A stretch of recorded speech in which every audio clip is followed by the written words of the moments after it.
Bonjour à tous, soyez les bienvenus, nouvelle édition d'Actuelle Tendance 974 et 370 en partenariat avec l'Info 974 sur le territoire de la Réunion. Vous le savez, en début de semaine, l'actualité a été marquée par cet incendie mortel du côté de la Trinité-Montgaillard, commune de Saint-Denis, où plus de 300 personnes ont été évacuées vers le gymnase de Champfleury et pas moins de 5 personnes décédées dont 4 enfants, pas mal de blessés à prendre au conditionnel, a priori 19 blessés dont 2 pompiers. Et puis je me suis dit, au bout de 48 heures, 2 jours après, quelle est la situation?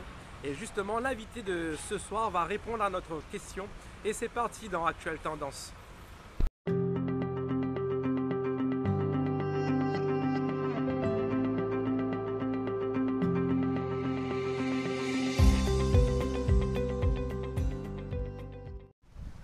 Bonjour monsieur. Bonjour.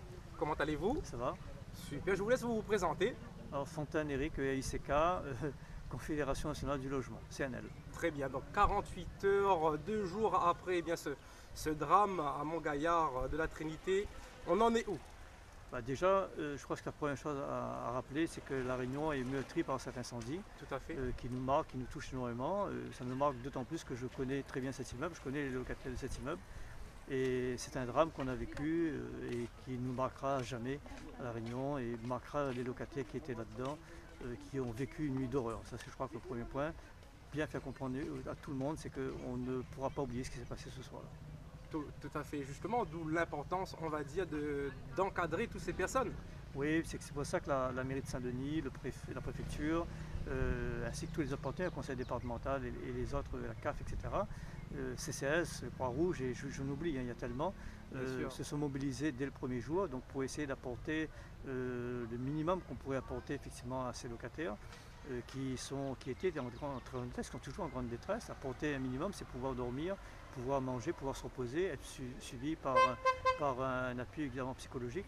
Donc tout ça a été fait, donc avec également les médecins qui étaient présents, les pompiers, et ça ne finit pas évidemment parce qu'aujourd'hui il y a toujours tous ces partenaires qui sont présents pour accompagner, aider et apporter et trouver des solutions pour ces locataires. Exactement. Donc encore combien de temps, on va dire, peut-être pour les orienter, les diriger convenablement vers, on va dire, une issue de sortie de relogement quelque part? Alors les relogements sont déjà, je dirais, en cours aujourd'hui. Hier, Madame Erika Barège a précisé, la mairie de Saint-Denis a organisé donc ce suivi depuis lundi matin très tôt. Et 90 logements ont été rendus disponibles très vite.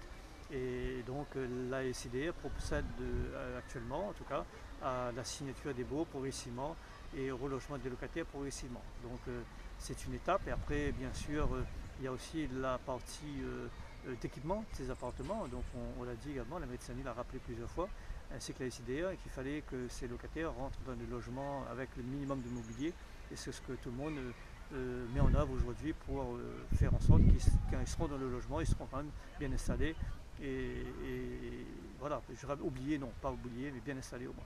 Tout à fait, on a vu une grande solidarité, mais on voit aussi le sérieux, on va dire, de la municipalité à agir rapidement, donc action-réaction face quand même à ce début de semaine dramatique. Oui, parce que je le redis, c'est un drame comme on n'a jamais connu à La Réunion, avec un niveau effectivement de détresse comme on n'a jamais vu. Moi j'ai eu l'occasion de discuter depuis lundi très tôt avec les locataires qui ont vécu ce drame. Vous imaginez que des locataires ont dû fuir leur logement sur les passerelles en feu. Oh là là. Vous imaginez que des locataires ont vu devant eux des personnes sauter des appartements. Ouvrir la porte avec des flammes, donc on ne peut pas rester, je dirais, insensible à ça. Oui. Et ça va vous marquer à vie, donc il fallait réagir très vite, il fallait mobiliser toutes les personnes, toutes les organisations possibles, et je profite de l'occasion pour remercier effectivement l'ensemble des partenaires qui ont été présents, qui sont toujours présents d'ailleurs, et qui n'ont pas fait relâche, et qui malgré leur tardive sont restés et ont pris le temps d'écouter les locataires qui encore aujourd'hui sont, je le redis, sont traumatisés. J'ai encore vu cet après-midi au gymnase de Champfleury des locataires en pleurs, très tendus, et ça peut se comprendre, je crois que tout le monde le comprend. Voilà, donc je disais que ce traumatisme il est là, moi ça me touche énormément parce que ce que je connais, je le redis très bien cet immeuble et je connais des locataires que je côtoyais plusieurs fois sur des réunions et voilà, je ne peux pas non plus rester insensible à ce que j'ai vu et entendu dans tout ça. Tout à fait. Bah, écoutez, je vous remercie les gars d'avoir répondu aux questions pour Actuelle Tendance 974. Merci.